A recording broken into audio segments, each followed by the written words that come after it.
Bonjour, je m'appelle Sylvie Aublet, je suis producteur de porc depuis 30 ans. Bienvenue dans ma ferme. Nous avons commencé en 1991 comme naisseur à 178 et ensuite on est devenu naisseur-finisseur jusqu'en 2014. En 2015, on avait décidé de rénover puis on est devenu à 908 naisseurs. On s'est décidé de se concentrer sur notre point fort qui était la maternité. Fait que ça nous a permis de s'entourer d'une équipe de personnes plus spécialisées. Moi, Cristal, ce que ça nous a permis de faire, c'est d'avoir un contrôle précis sur chaque animal, tant au niveau de l'état de chair, ce qui inclut la quantité très précise d'alimentation pour chaque animal, par exemple comme les fruits maigres, les fruits grasses. Réussir à avoir un troupeau très équilibré, il faut que ça se reflète sur la lactation et le taux de réforme, etc., la longévité des fruits, bien entendu. Ce que j'aime aussi avec les gestales, c'est le contrôle de la moulée et le gaspillage. Comme nous autres, quand on fait la tournée le matin, on vérifie toutes les mangeoires. Et s'il y a du gaspillage, on baisse la quantité de moulée. Et l'après-midi, on fait l'inverse, parce qu'on veut optimiser la lactation de la truie. Fait qu'à ce moment-là, on monte le niveau d'alimentation qui est super facile, soit directement sur le gestal ou sur l'ordinateur qui est dans notre bureau. Une des grosses améliorations, c'est mon poids au sevrage. J'ai amélioré mon poids au sevrage de 0,3 kg par porcelet, ce qui est énorme parce qu'on est payé au poids.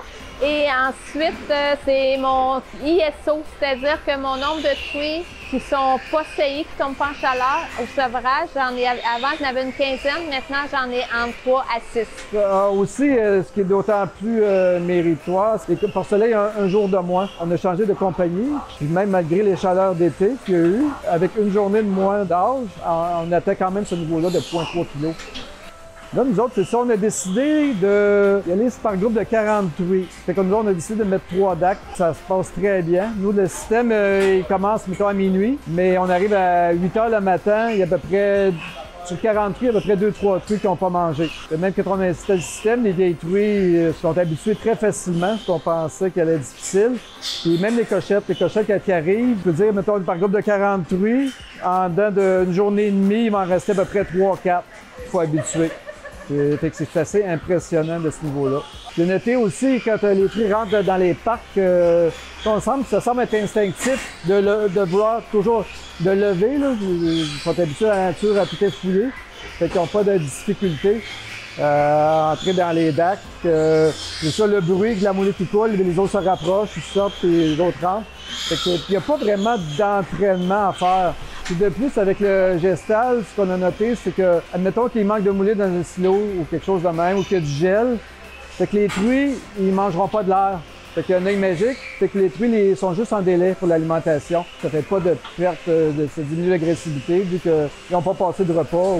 C'est sûr qu'avec un système comme ça, automatique, pour garder des employés, c'est sûr que c'est un plus. Et aussi pour la relève agricole aussi, c'est très techno.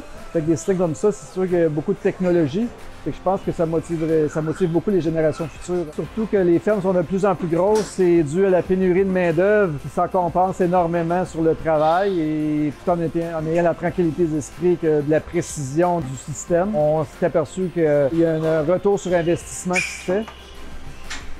Ce que je dirais à un éleveur qui veut s'automatiser, je dirais let's go. L'esprit est tranquille, t'es pas obligé d'être toujours là, ça se fait toute seule l'alimentation, c'est plaisant, on a des beaux porcelets, le poids sevrage, j'ai rien à dire contre, c'est excellent. Mon nom est Nancy Betty, je suis copropriétaire de la ferme Sylvie Aublet et j'espère que vous avez aimé votre visite.